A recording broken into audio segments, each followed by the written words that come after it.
Hey folks, a couple of quick announcements. First, Jim and I have a whole series of talks about the rides that Disney never built over at disneydish.bandcamp.com. Most of those shows are almost an hour long, and they cover everything from Animal Kingdom's Beastly Kingdom to floating theme parks on an aircraft carrier to what the heck Disney was doing in the home remodeling sector in the 1960s to some really groovy ideas for some Australian-themed rides. Check them out at disneydish.bandcamp.com. They're shows that you won't hear here. Second, Jim and I are doing a live event in Walt Disney World in 2017. Dates are November 10th through the 13th.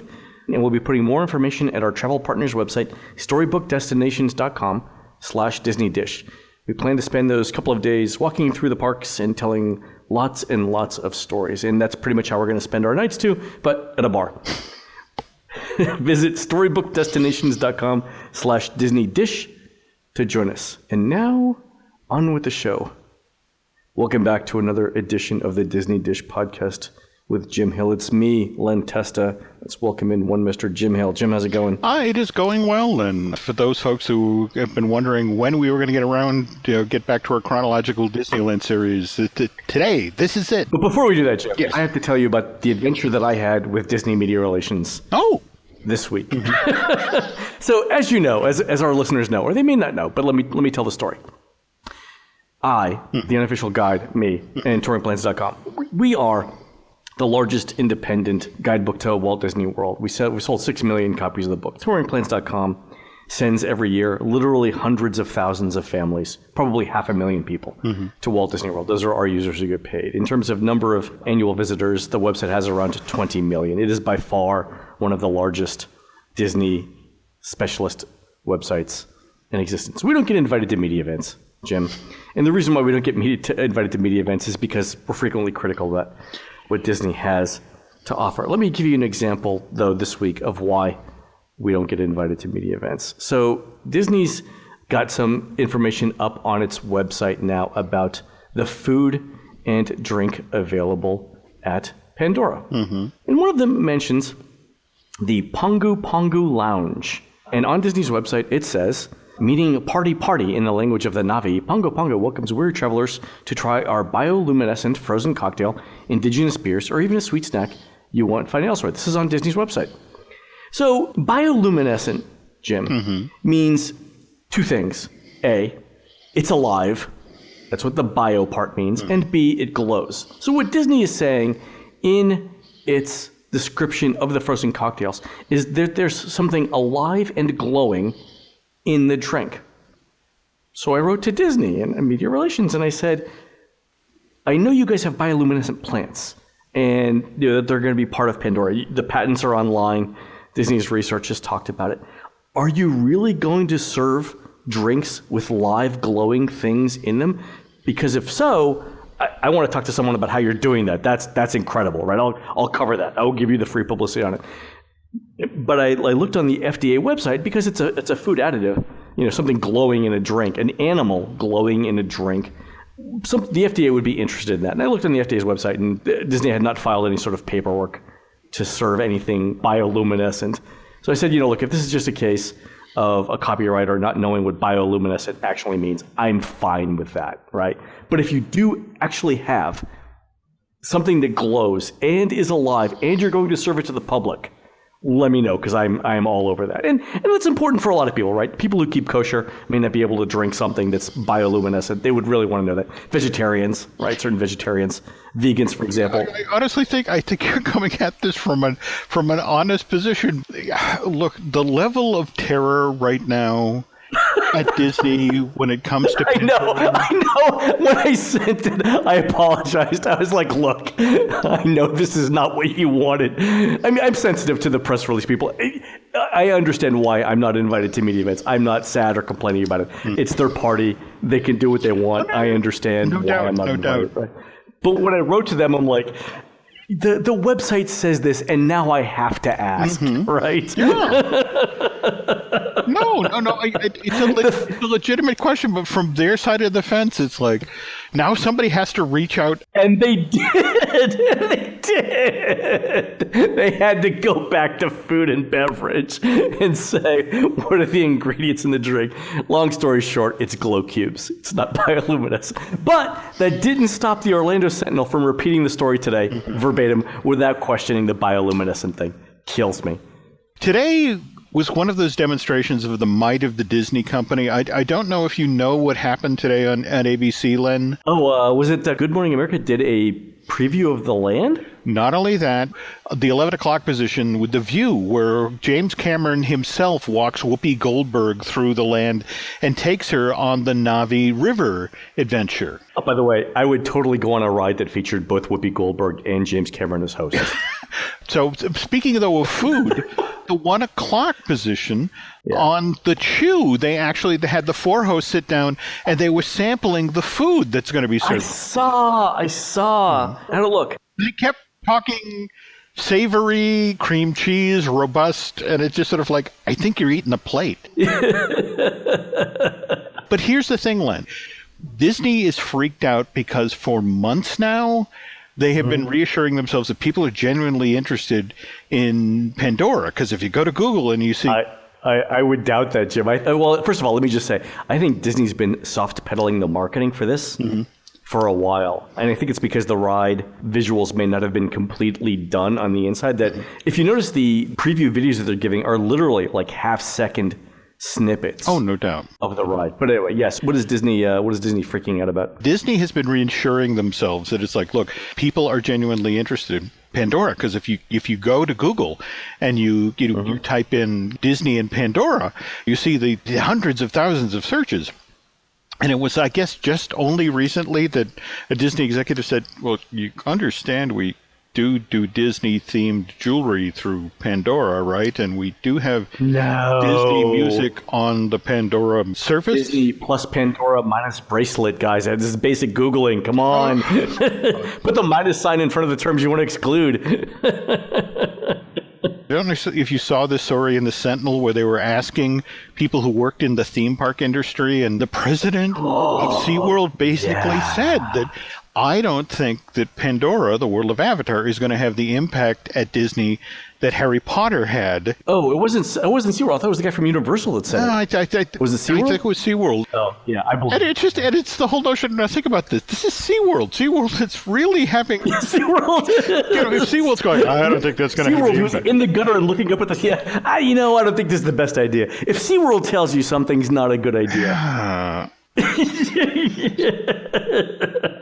This is a quote from Cameron today, talking with Whoopi Goldberg. She asked, well, when is this set? And so Cameron immediately starts to talk about the 4 sequels that are now in production to Avatar. Yeah. But this will be set after that. It's 20 years after the sequels. Yeah. So the jungle has started to take back the, This is at the point where the Na'vi are in a good place, that they're willing to welcome outsiders in and show off their culture. Let me just say the Iraqis would probably not be welcoming us if we wanted to do tours of Baghdad right now. But the Na'vi are more advanced people. This is the podcast that absolutely guarantees that neither of us get invited to the press event for Pandora. The upside is, Jim, we will have written it before the media event actually happens, so that's fine. There we go. Let's talk about the story of the land, because we've only touched on it briefly. It is supposed to be 20 years in the future. I have some questions about the backstory of the land, and I think, didn't they provide some new backstory? They have started walking chunks of this out, mostly because it's trying to get people to frame this properly as they come over the bridge from Tiffin's or come in the back way past Festival of the Lion King. It's like, what am I looking at here? In the movie, one of the reasons why there is literally an avatar in Pandora, why the people can't walk by themselves, is because the atmosphere is toxic, right? Humans can't breathe the Pandora. What's the explanation for getting around that in the new land? You know how you can ride Space Mountain and zoom through the vacuum of space without having your eyeballs sucked out of your head? Same thing? Pretty much. Same technology? Pretty much. Okay, all right. The technology of imagination. All right. There we go. Let's go with that. And the story behind the boat ride, the Navi River Passage? This is for lack of a better term, Pirates of Pandora. It's a very mild, pleasant journey through this bioluminescent forest and a mix of practical effects, props, that sort of thing. I saw screens. It looks like there's a lot of screens. But again, there's screens set back through a heavily propped area. I mean, for example, the viper wolves, the footage that we keep seeing of the two seeing the boat on the river and coming down. That's screens. That's screens. But in front of them is all of this glow-in-the-dark plant work and practical effect things that go over their heads. And it all, of course, builds to the moment where you meet the Na'vi shaman. You keep seeing the close-up of one side of her face in the commercials. And having talked with the Imagineers who worked on that, they are kind of ticked off that they keep showing it in close-up, because it's like, you're supposed to see this from the boat. You're supposed to see this from 10 or 15 feet away. It works beautifully there. I've also heard the ride's like 4 or 5 minutes long. Yeah, it's such a colorful, densely packed environment. You do see a lot of creatures moving through the underbrush. It has an amazing sound profile, and of course, the lights. But this really is about putting you in the bioluminescent forest, which, by the way, again, the story Cameron was telling today, this is something that came to him in a dream when he was 17, and he literally rolled out of bed and painted it to remember it. And that's the thing. This is what's so bizarre about standing here in Pandora, the world of Avatar, and seeing this thing that I dreamed up at 17 made real, made whole, that we can sit in a boat and float through it. All right. It's a slow-moving boat ride. It's a small world of pirates in Pandora del Tiempo, right? That's what we're going with for the... Pretty much. Flights of Passage is really soaring over Pandora. The ride vehicles look interesting there, though.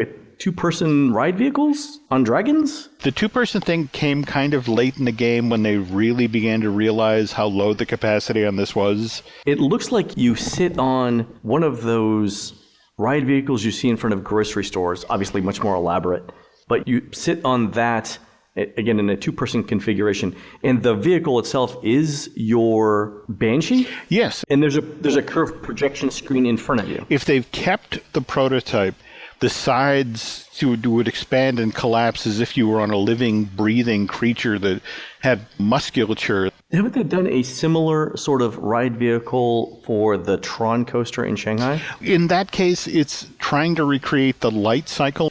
You're sitting in kind of a motorcycle configuration, and then as you're actually riding the vehicle, they force you forward. The safety harness actually comes down over your back or thereabouts. So you're riding in that sort of position that you saw from the films, and then you're going to whip around the enclosed track in their Tomorrowland section. I've heard the ride capacity of the Flights of Passage ride should be fairly large, somewhere between 2,000 and upper 2,000s per hour. That kind of makes sense from what they're trying to do in terms of getting people through the park. The boat ride itself will be 4 or 5 minutes long, a Pirates of the Caribbean style. They should be able to cycle people through that too, right? Yeah, I mean, both were designed to be a combination of about 4,000 people an hour having these experiences and then be able to push them back into the park. But again, we haven't done the crucial cast member tests yet. In fact, we should start to see those happen in the next week to 10 days. It's one thing to say this is how it goes. It's another thing to actually push bodies through and realize that, it's kind of like I was just doing research on Splash Mountain, and, they built it assuming, the first one in Disneyland, that they were going to be able to put 8 people in a log and have 45 logs at any one time going through the building. But they learned the hard way that that's too much weight. And so they had to peel it back to 7, and eventually it wound up with a configuration of 6, which really killed what their original hourly throughput was. Yeah, it's a 25% reduction in throughput. And then on a water ride, there's only so fast that you can make water go before it becomes unpredictable. Yeah. If you don't want the vehicle to fill with water at the bottom of Chickabin Hill. Oh, there's that. So. There's always that. Good. Any other news? We had the annual meeting in Denver where Iger getting pushback about being on President Trump's council. Basically, Iger made the case, it's like, I think it's important for us to be a voice in the room. Yeah, he basically quoted Hamilton saying that. Yes. The musical. All right. And here I was doing the research for our Chronological Disneyland show today, and Looking back at January of 1990, where Michael Eisner walks out the Disney decade, this elaborate 10-year-long thing they're going to build in Anaheim and Orlando, and what's going on in Paris. And if you know your Disney history and how little of the Disney decade actually made it off the table, here's Michael Eisner doing his best Donald Trump impression, talking about everything I talk about today is definitely being built. By definitely, I mean probably, or we would like to have it happen. When he was talking about what they're going to be doing in Southern California, he mentioned it's a massive undertaking. The company was going to spend more than $1 billion to build a new amusement park either in Anaheim or Long Beach. Eisner, right from the get-go, was pitting Anaheim and against Long Beach. Now, looking back, it seems that Long Beach may have been the feint. Eisner was looking for so much from Anaheim in regard to what they're going to change around the park and money for street improvements and turning to the state and the feds for dedicated expansion of the highway and ramps feeding into parking garages. It helps to have two suitors, right? It helps for people to believe that they're not the only ones doing things. Okay. That was 61, 62, when the area was still somewhat undeveloped. When you jump ahead to 1990, Disneyland's been around for 35 years, and it's just like, the area just beyond the berm is this congested, overbuilt urban environment. I mean, the Imagineers were now having to contend things like the 14-story tall inn at the park that was built at the corner of Harbor and Catella and would loom over anything that was going to be built in the parking lot. Michael Eisner at this point had spent 6 years dealing with Epcot. Yeah. Again, remember, this is January of 1990, so Disney is just beginning outreach to Future World's original sponsors, corporations like Kraft Food, General Motors, Coca-Cola, and Exxon, and reminding them that it's like, you did read your contract, right? You understand that at the 10-year mark, you agreed that you were going to pay to upgrade and improve your pavilion because Future World needs to be at the cutting edge. What Disney was learning was that, well, geez, how much of that money do we have to spend on the outside of the building? And it just concrete steel. Which no one rides the outside of the building. Yeah, and Eisner, as they're working on Westcott, is looking at these projections come across his desk and sitting in meetings about this. And it's just sort of like, I want to avoid this issue with Westcott. I want Future World to be current, but I don't want to waste money on outside of buildings. And so he turns to the Imagineers and says, you know what we do here with sound stages? We have these giant buildings that you can build anything inside on. You can put lights on them and sound baffles and that sort of thing, and you can have things side by side. And that actually became the conceit for the way they were going to handle Future World at Westcott. Instead of building a circular building for World of Motion, he just envisioned these giant box-shaped buildings that were modeled after sound stages. Yep. If you did it right, you could literally put a Space Mountain next to a Star Tours. And not have to worry about the exterior. You could repaint the exterior. But Jim, it sounds to me like this meeting started with the phrase, you guys have been to IKEA, right? That's probably quite likely. I get where he's coming from. You get a big enough, a cavernous enough space, you can put anything in it. You can also, as they do at the studios, use the outside of those buildings for promotion, paint them different colors, put up different posters. You could do some light theming on the outside if you wanted to. And to his point, nobody rides the outside of buildings. I get that. You have 100 square acres of land at Disneyland's parking lot. And you have all of this visual intrusion. And, you still have to do your internationally themed World Showcase section. And how do you do that? Problem number one is like, let's find something interesting to do with our Future World section. And what they decided to do is these giant soundstage-shaped buildings would not be built above ground. Plan was tunnels. Well, that's the ingenious part. They were going to dig 40 square acres of land out of Disneyland's parking lot and put these 3 Future World themed structures. It's important to understand the gimmick of Westcott was going to be the 7 wonders of Westcott. And so for the Future World section of it, they were going to have the Wonders of Nature Pavilion, the Wonders of Space Pavilion, and the Wonders of Living Pavilion. I've never heard of these things, really. Yeah. And then for the World Showcase portion of it, The 4 worlds of Westcott were going to be the old world, Europe, the new world, the Americas, and then the world of Asia and the world of Africa. Screw you, Antarctica. Okay, all right, good. Well, it's interesting you say that because I mean, no one's there to vote on it, so that's fine. in fact, right. Eisner made them pull out all of the stuff that had previously been proposed for Epcot and not been built. And one of the things he really fell in love with was the original plan for the land pavilion, where you had these biomes where you could actually travel from the desert to the rainforest to the Arctic, and that was actually the plan for nature. You remember the biodome guy who actually was working with Disney on this project when they backed away from the biomes, and he went off and built the biodome, based on the research in the desert in Arizona. That's exactly. Yeah, and I think only a few people went crazy living in there for a year, right? I mean, it was generally considered a success. I mean, maybe it was just Arizona. I've met some people out there. Picture a clock face. At the center of this clock face, we have Space Station Earth. You understand how Spaceship Earth is 180 feet tall. Mm-hmm. Space Station Earth was supposed to be 300 feet tall, painted gold. Is it still a sphere? It's still a sphere. So it's like 4 times bigger than... Wait, no, it's 8 times bigger? Because doesn't the area of a sphere grow cubically with the... I'll have to look this up. My geometry is coming. Okay, but it's like 8 times bigger than Spaceship Earth. Yeah, and, okay, and it looms over the park. Inside of this was going to be an attraction called Cosmic Journeys. There's a film effect called The Powers of 10. You started in sort of a normal setting and then went down, each time, magnification till you got... Yeah. So 10x, 100x, 1000x. Mm-hmm. So you got to the subatomic level. And then you reversed it and went out as far as that Earth is this tiny little speck in a galaxy in the Milky Way. And this was going to be sort of the thesis attraction that rather than a Spaceship Earth ride to, it was going to be a film on this giant dome inside that sort of sold you on the notion of how interconnected we all are.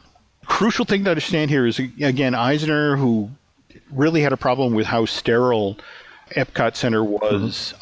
This version, Space Station Earth, was going to be on an island in a lagoon in the middle of the park, and you had to come through Entrance Plaza Retail Corridor in much the same position as what we have today at Disney's California Adventure. Or, for that matter, I mean, Magic Kingdom, Main Street is a retail corridor. The difference is you had to cross a bridge where you actually came around a waterfall. And so here is Space Station Earth on this lush green island. Okay. Remember that we've got our future world pavilions underground. You had to actually go down into the lower levels of what was called the Venture Port. And then it was a question of, okay, are you headed toward the old world? Are you going to Europe? Well, if you're going to Europe, here is the Orient Express. Really? Remember how we talked about for the Japanese pavilion at Epcot, they were going to have a bullet train experience where you'd look out the windows and whiz by all of these things? Yep. This is what they were going to do with the Oriental Express. And in fact, in an odd way, Disney never went forward with this idea, but the folks at Universal did, and that's why we have the Hogwarts Express today. It was going to be that. Yeah, but you'd get off the train, and now you're in a European train station, and you'd go upstairs, and now here you are in this amazing environment. Here's Italy off to one side, here's Germany, but they're right on top of one another, and one of the keys to the problem of this park is visual intrusion. Remember, right across the street is Disneyland Park, and we had Main Street. As the legend goes, all the buildings on Main Street were built at 7/8 size to sell you that intimate experience. Here, they're going to bury the needle in the other direction. Every building was going to be at least 6 stories tall, so they loomed over you. But the killer part of this was it was only the first 3 floors of each of these buildings in the 4 World Showcase themed worlds of Westcott. That was where the ride shows and attractions were going to be. The next 3 floors, those were going to be hotel space. You're killing me here, Jim. You're killing me. All right, so we have our Space Station Earth at center of the clock face. In 12 noon position, we have Westcott's main entrance off of Disneyland Plaza. At the 1 o'clock position, we have the top half of Westcott's New World section, which again, as I mentioned, celebrates the Americas. So you come in, you go to the left. And that's the New Okay. World area. Okay. Now, continue on to the 2 o'clock position. This was where the Disneyland amphitheater was going to be built. We've talked about this before, an amphitheater where they could do concert events at night, but cordon off the park so you could charge separate admission for it. And at least in this iteration of the plan, it was literally outside of the Westcott equivalent of the berm. It was a 5,000-seat venue. Was going to be used to present concerts and live entertainment events, though there was some sort of contingency to sort of create a tunnel space where if you had a group in the park that was performing or that sort of thing that needed to get over it, you could create it sort of a temporary wall to funnel people directly out of Westcott into the Disney amphitheater and then directly back out. Yeah. Either way, every iteration of this idea that I've heard had some sort of mechanism for either getting outside people or inside people out. But at least in this plan, I mean, it was pretty much an outside venue, in fact, to the point where it was supported by what was known as the Harbor Gateway, which was this vehicle drop-off area that was on the south side of Harbor Boulevard. At the 3 o'clock position, we have the bottom half of the New World section, again, celebrating Americas. 4 o'clock position is our first subterranean satellite pavilion, the Wonders of Nature. At our 5 o'clock position, we now start to enter Westcott's Old World section. And the Old World basically ran from 5 o'clock to about 6:30. Starting at the 7 o'clock position, we have Westcott's Worlds of Asia. That would then extend to 9 o'clock. Starting at the 9 o'clock position on the clock face, we enter Westcott's World of Africa, which extends to 11 o'clock, and that brings us back to our entrance retail corridor. Now, we previously talked about Westcott's Wonders of Space and Wonders of Living Pavilion. The way these were handled, it was, you know how the Haunted Mansion show building and the Pirates of the Caribbean show building are basically outside the park past the berm? Yeah. This was pretty much what they were going to do with these two pavilions. The Wonders of Living Pavilion would have stretched from the 9 to 10 o'clock position. The Wonders of Space Pavilion basically sat behind where the 8 o'clock on the clock face would be. Okay, so if you're entering, it's up into your right. Were they above ground or below ground when they're outside the berm? These are below ground. They're out of sight behind both Asia and Africa.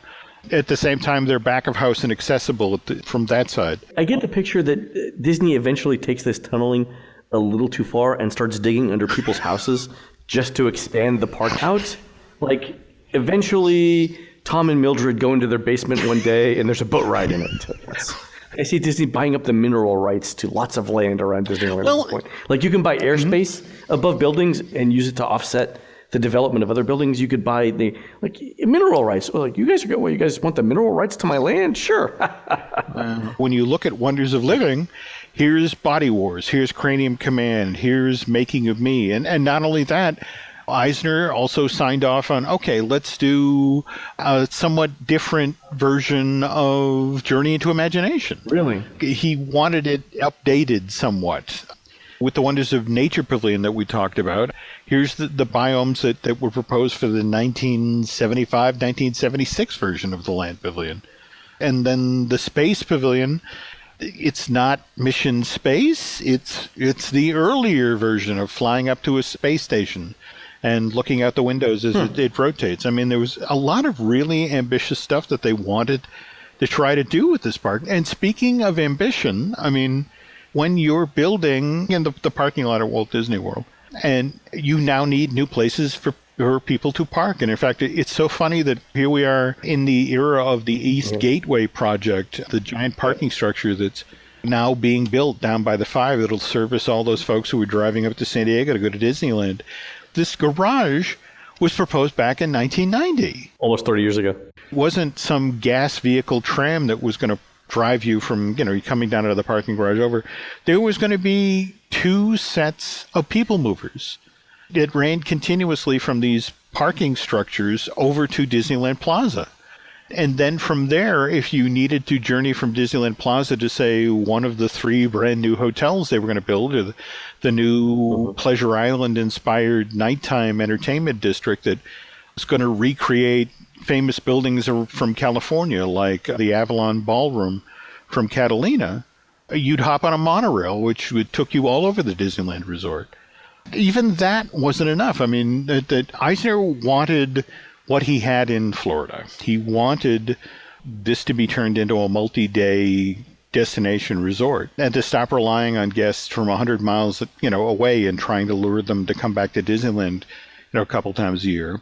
Right. But that meant that Anaheim couldn't be ugly anymore. It couldn't be this hodgepodge of neon signs and asphalt and concrete. He wanted the control over the environment in California that he had in Florida. So but that's what he expensive. wanted to do, it was actually called the Anaheim Commercial Recreation Area.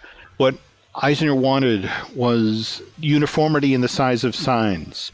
He wanted a greenery. But that's the irony, that Westcott doesn't get built, but the Anaheim Commercial Recreation Area does. On at least a couple of sides of Disneyland. It is a palm tree lined boulevard, wide boulevard, I might add. Really well done. Very nice to walk. So much of this was, we're going to invest $3 billion, because that was the thing. The park, they were going to spend over $1 billion just creating Westcott. Between the 3 new hotels, the entertainment district, the 2 parking garages, the people mover system, expanding the monorail, it's $3 billion. And that's $1 billion in park estimates before they started digging. So really 1.5 to 2. I mean, it's just... Right, because everyone who's done a home remodel knows what I'm talking about, right? Okay. But here's the fascinating part is that they then turn around to the state of California and to the feds and say, we are effectively doubling the size of a resort, and there's going to be a financial ripple effect. We're going to need your help. We're going to need improvements on the 5. We're going to need dedicated speed ramps leading to these parking garages.